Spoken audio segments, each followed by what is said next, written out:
Gaining ratio represents the ratio in which the share of the retiring partners is taken over by the remaining partners. It can be calculated as a difference of new share and old share. So the simple formula is the gain of any partner is equal to his new share and his old share. Now students, let us take an example to actually understand how this ratio is calculated. Let us say A, B and C are partners in the ratio of 5:3:2. C retires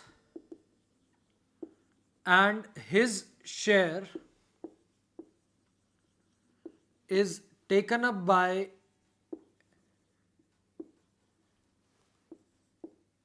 A and B.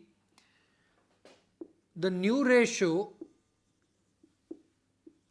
is 3:2. Obviously, it means that both A and B have taken up his share, but the new ratio comes to 3:2.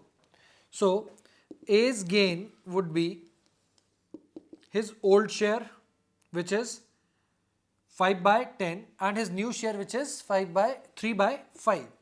So, 3/5 minus 5/10, difference of new and old. This would be 6 minus 5, which is 1/10, and B's gain would be his new share, which is 2/5, minus his old share, which is 2/10. So taking the LCM, 4 minus 2 is equal to 2/10. So now students, gaining ratio in this case for A and C is 1/10 is to 2/10, that is 1:2. According to this question, P, Q and R are partners in the ratio of 3:2:1. P has retired from the business and the new ratio among the remaining partners, that is Q and R, is agreed to be 3:2. We are required to calculate gaining ratio. So now students, remaining partners are Q and R. So Q's gain would be equal to his new share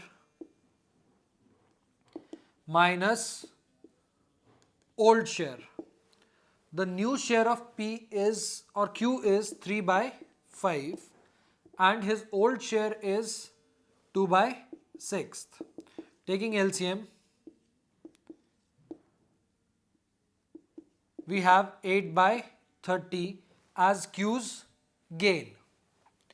So now students, R's gain is equal to R's new share, which is 2/5, minus R's old share, which is 1/6.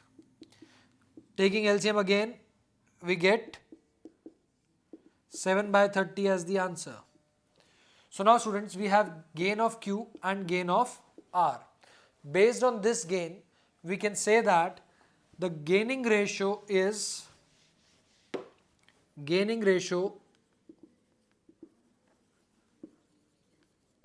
for Q and R is 8/30 is to 7/30.